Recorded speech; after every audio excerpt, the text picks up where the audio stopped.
remains precariously poised on the brink of an abyss. The promises of the new state for peace, justice, and opportunity have been squandered. I'm appalled by the scale of sexual violence documented by our human rights teams. We demand accountability for all atrocities and the leaders of South Sudan to commit to the peace process. Poised on the brink of an abyss, South Sudan descended into chaos earlier this month as the peace deal signed less than a year ago collapsed. After fighting erupted outside the presidential compound, the first Vice President, Riek Machar, has fled the capital. But now President Salva Kiir has replaced him with Taban Dengai in a move that some believe could push the state back into civil war. So with Machar missing in action, can peace be restored to the world's youngest nation? And what exactly happened to put South Sudan back on the brink? I'm Beatrice Marshall. Welcome to Talk Africa.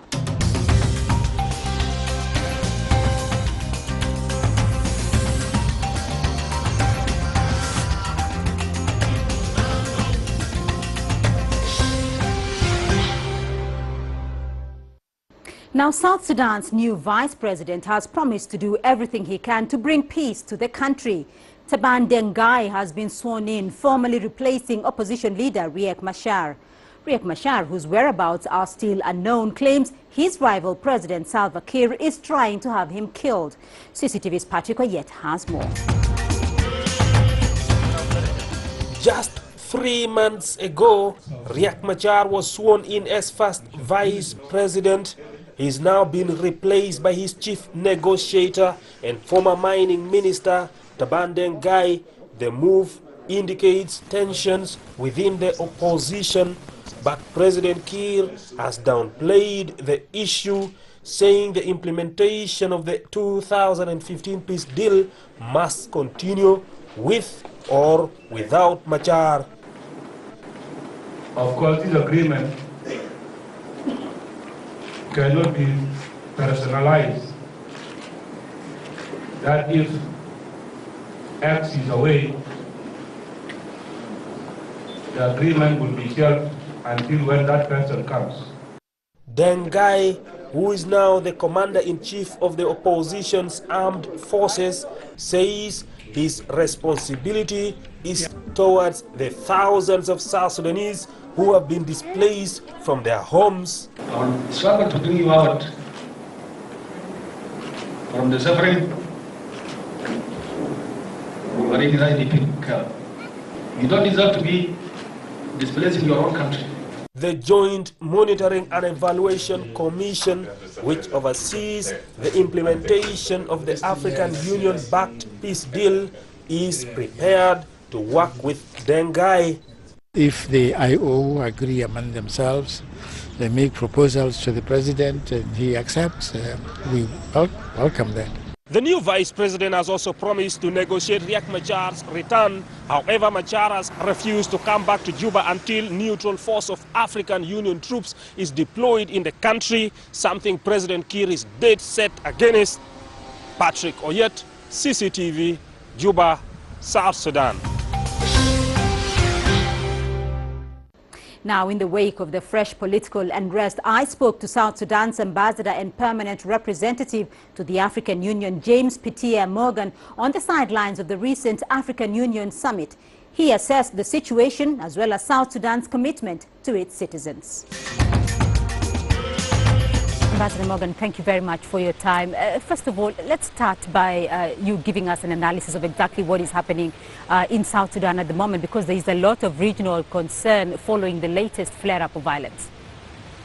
Thank you very much once again. What I want to tell you today is that South Sudan is calm following the clashes that took place.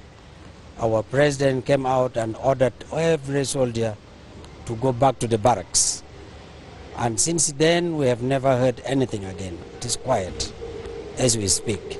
There are 3 issues also that IGAD proposed, and one of them was imposing an immediate arms embargo on South Sudan and enacting additional targeted sanctions on leaders and commanders who have been unraveling the peace process. What's your view on that?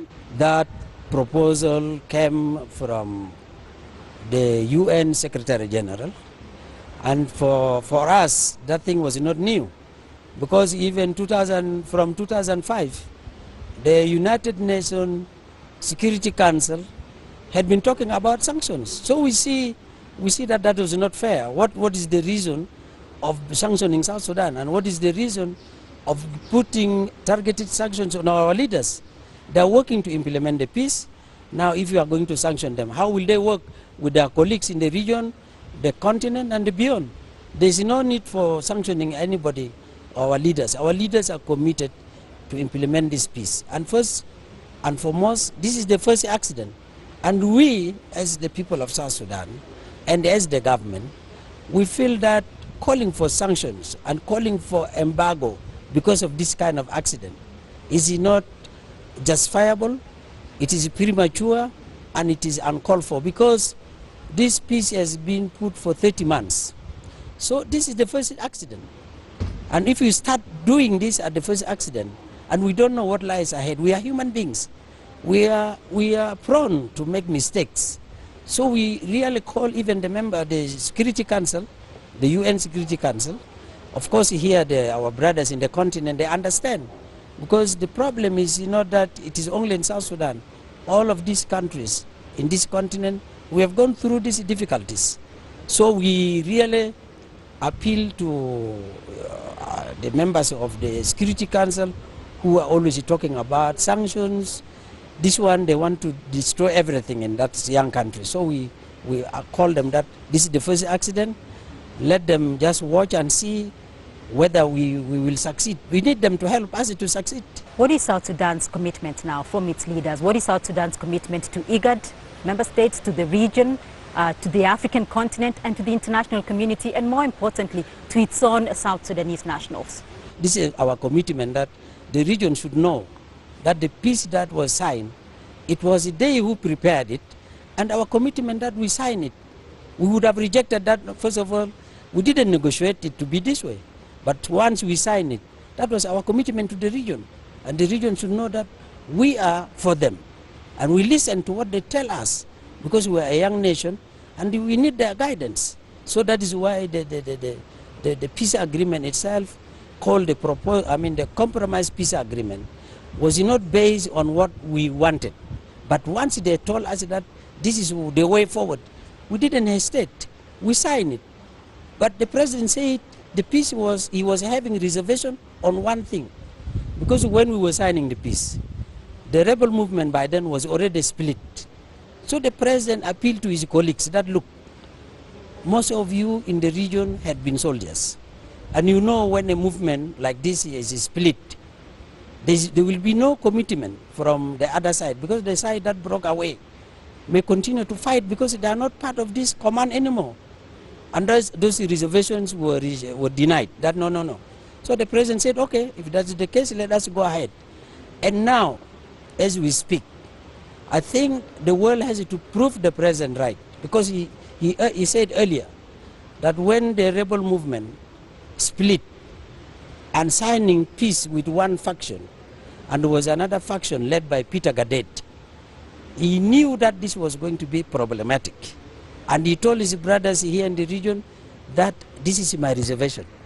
It will be problematic. And now it has happened. So we are committed to this region.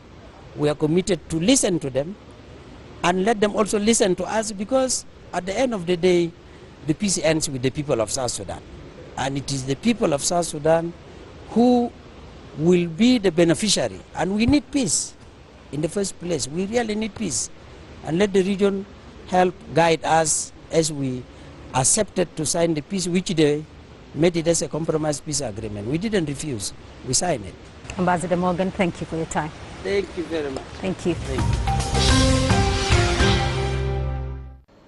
Now, IGAD has been central in efforts to reinstate lasting peace in South Sudan. The regional body steered efforts leading to the signing of the peace agreement in August of last year. I spoke to IGAD's Executive Secretary, Ambassador Mahbub Maalim, to find out their response to the latest unrest. thank you very much for your time. Let's start with the situation in South Sudan, because IGAD was a major facilitator in the peace process in South Sudan. Assess that situation for us today following the latest flare-up of violence. Just like anybody else, we are also really dismayed about what seems to have happened in South Sudan. Realizing the fact that South Sudanese have fought for about 50 years in 2 batches of 25 years until the signing of the CPA in 2005. Then the peace held for a while, and then we all celebrated the much hyped referendum to which to the man, almost 100%, voted for independence. Then we celebrated the independence. So if there is something that everybody else was sure, just as we are, that was not going to happen, was that South Sudan, Republic of South Sudan, was going to go through another cycle of violence. Towards the end of May, early June, I was there myself. I met the president, I met the first vice president, I met several ministers of foreign affairs.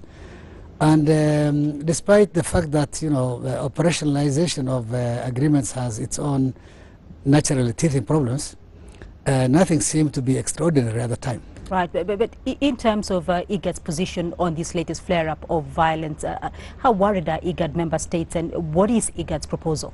Well, IGAD is not actually worried as such. They are seriously concerned.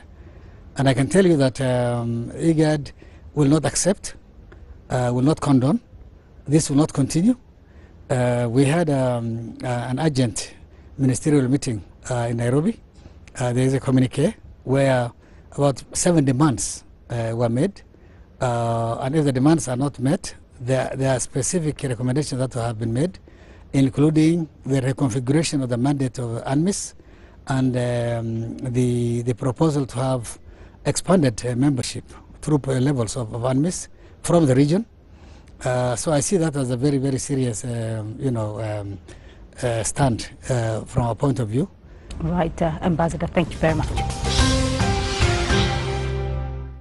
We're going to take a short break now, but when we come back, we'll have expert analysis on the situation inside South Sudan. To stay with us. Including our friends in the IGAD, our friends in AU, our friends in UN, and in the international community as a whole. We have not done this illegally, not we, it is the IO. They have not done this illegally.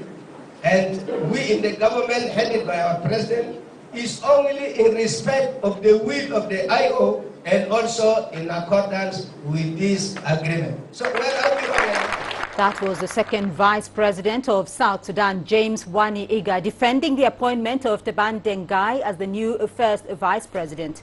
Welcome back to Talk Africa. Now, to further offer an analysis on the situation in Juba, I have expert guests standing by. In London, Professor Alex Diwal, he is the Executive Director of the World Peace Foundation.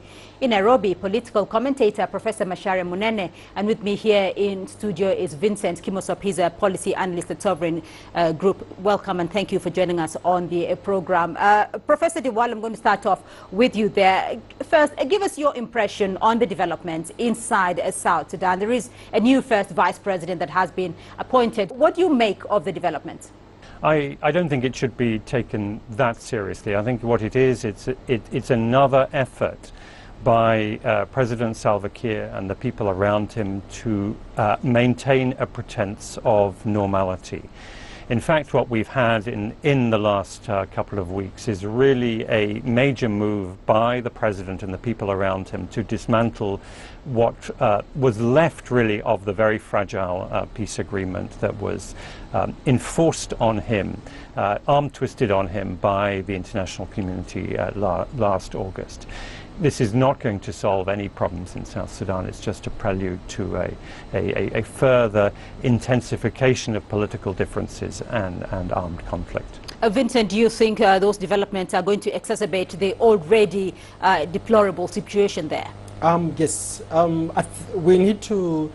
the former president of United States, Jimmy Carter, once said that you do not make peace with your friends, you make peace with your enemies. And it's not good to build walls, but build bridges. So I think what we are seeing with President Salva Kiir is really an unfortunate development, considering the very precarious nature of the peace situation in South Sudan. What this therefore will do is that it will alienate the very people it needs to bring closer. What South Sudan needed was a leader like Nelson Mandela, somebody who was going to transcend beyond the division and inspire the nation. So because of the tribal nature of our politics, the divisive nature of politics in Africa, what you've seen is that he's actually exploited that situation to entrench the system. And what I can tell you is that things are actually moving to the south in South Sudan. Professor Diwala, I'll come back to you though, and looking back at how South Sudan has gotten itself into this position, because it just recently announced that a peace deal and stability were finally there for the country. UN Secretary General Ban Ki-moon did say that South Sudan is now staring into an abyss. How did it get there? Well, I think the fundamental problem with the peace agreement that was forced on the parties last August was that it set the political clock back to the day before the war began. And what it therefore didn't address was the reasons why that war began and escalated in the way it did.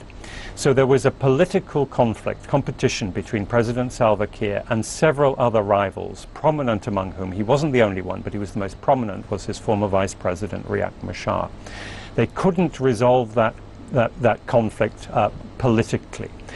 And one of the reasons they couldn't do that was that the strategy that the president had adopted over the previous years was what he called the big tent strategy of bringing everybody into the government.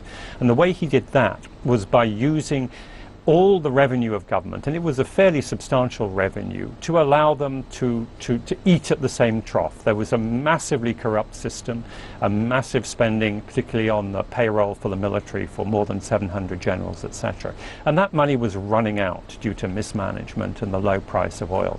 So the political conflict that would have been settled by simply allowing people to be corrupt and satisfy themselves couldn't be managed in that way. And then, as soon as the conflict turned violent, the army split along ethnic lines. And the reason for that was the army was not a unified, professional, institutionalized army. Rather, it was a collection and alliance of ethnic militia, each of the units loyal to its commander only. So that whenever there was a conflict of whatever nature, be it political, be it ethnic or whatever, it would inevitably take an ethnic turn. Now, the problem was that the agreement did not resolve those problems. It did not resolve the political competition, it simply postponed it. It did not provide resources, and in fact South Sudan was now completely bankrupt. There was no money to pay anybody, and above all, the most fundamental problem was that it entrusted the security of the capital city, Juba, to the forces of the two contenders, which were bitterly unreconciled, bitterly opposed to each other. It was an insane idea, and it was only a matter of time before violence broke out, as indeed happened just a couple of weeks ago. Vincent, is that how you see it, though, that the peace deal, the way it was structured in itself, was not really going to hold up to its task? I think if we had the political goodwill, as I was pointing out earlier, that it's actually an indictment on the leadership strength of President Salva Kiir. If he wanted to inspire and to move his country forward, I believe with political goodwill can actually help move a lot of, help the situation and ensure that Salva Kiir together with Machar work towards an amicable solution. Because there is resources also there.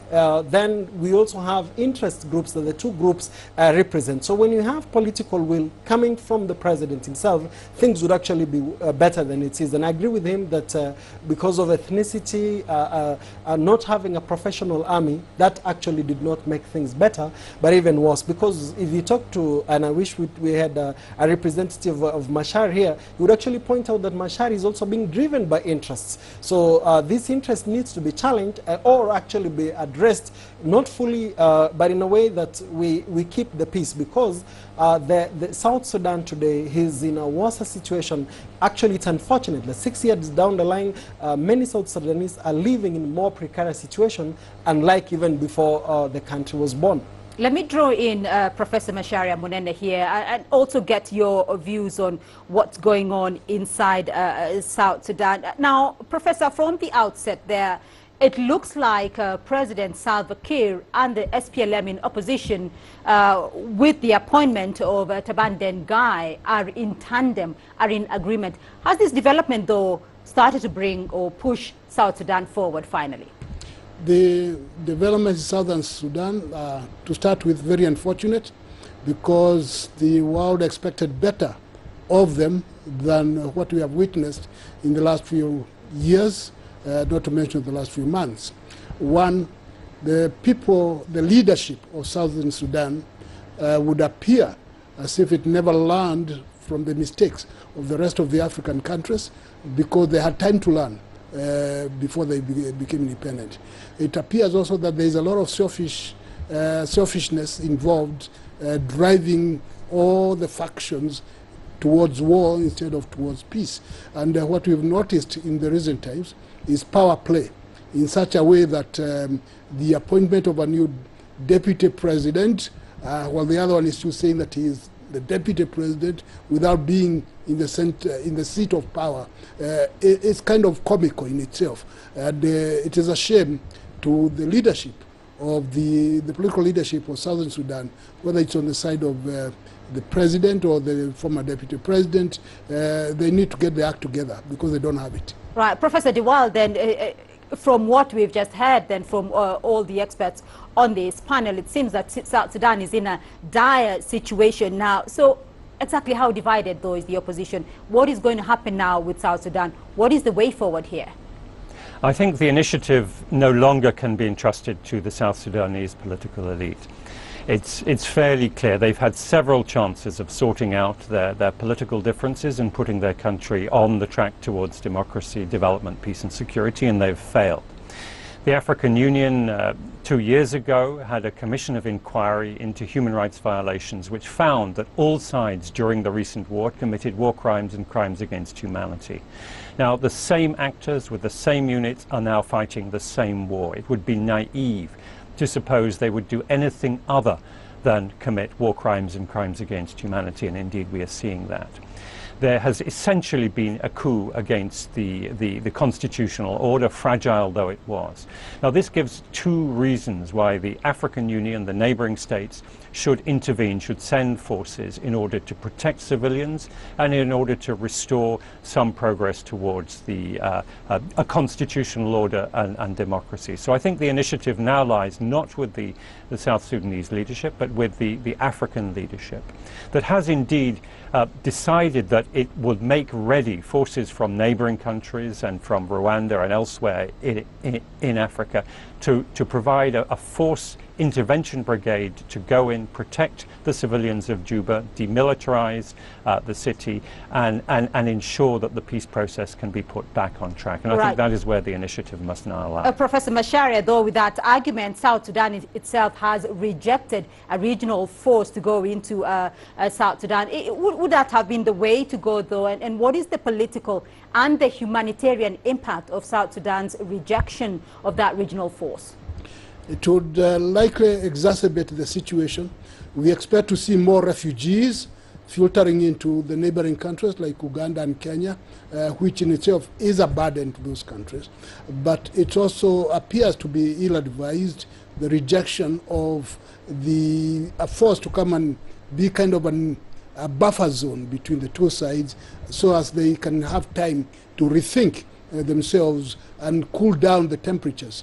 So the outright rejection of the suggestion can mean that the situation will intensify for the worse, which is not a very good picture. It also raises the question of the capacity of the neighboring countries to intervene on humanitarian grounds, because it requires a lot of resources, it requires political will, it requires commitment, and sometimes we may be asked whether the countries concerned have all those capacities in order to do an effective job of helping Southern Sudan to redeem itself from itself. Right. Vincent, is that the way to go, though, a regional force for South Sudan now? Yes, and on top of that, I think the UN Security Council should pass a resolution, possibly sanctioning the two leading lights, because that will put pressure on them, because they hold the future and the destiny of the country together. And then also the possibility of holding those who've committed international crimes accountable. I know Africa's experience with the ICC, looking at the Kenyan context, might not be a rosy one, but people need to be held accountable. These are lives, and we've had the experience of Rwanda, Burundi. Things have to be, so we cannot allow South Sudan to go the way it is going. So combine local solution together with international solution so that South Sudan is salvaged, because truly it is tinkering on the precipice of destruction, and this must be stopped. Right. Professor Diwal, you did start the conversation about now being a regional problem and no longer a problem for the South Sudan government on its own. But South Sudan has rejected the proposal by the regional group IGAD to send in a regional force. What next then? I think the route to agreement in Juba lies through Kampala. If the government of Uganda, if President Museveni were to advise President Kiir to cooperate with the region, and indeed if President Museveni were to himself become part of that regional solution, I don't think the objections would be sustained. I think that the government of South Sudan would then have no option but to comply with that intervention. Now, there's no question that it would be a difficult and long-term intervention. But I think we have reached the point that there is really no option but for the region to take a leading role in providing essential security for the capital city of South Sudan and the citizens who live there, and thereby providing the space for some form of democracy to move forward in South Sudan. Right. Professor Macharia Munene, how do you see this situation now unfolding in coming days, in coming weeks, in coming months? It may be necessary for any country that feels strong enough and have capacity to discuss forthrightly with both Salva Kiir and Machar and say put the cards on the table. This is what's going to happen, because the countries are not expected to watch a situation deteriorate to a point where it is a no-return position. So I think we ask the neighboring countries to talk direct to the leadership and just tell them that things are not good for them. I would not go the way of saying that the ICC should come in, given that the ICC has failed in its previous attempts to do anything right. So it would not even be encouraging. These are not the people to be threatened with ICC things. So they need some other tactic, but no threats about ICC. And that's all we have time for this week, but thank you to my guests for their insights. In London, Professor Alex Diwal, he's the Executive Director of the World Peace Foundation. In Nairobi, political commentator Professor Macharia Munene, and with me here in studio, Vincent Kimosop, he's a policy analyst at Sovereign Insight. Thank you very much for joining us on Talk Africa. And remember, you can continue this conversation with us online through Facebook, Twitter and YouTube. And do join us again next week for another edition of Talk Africa. Goodbye.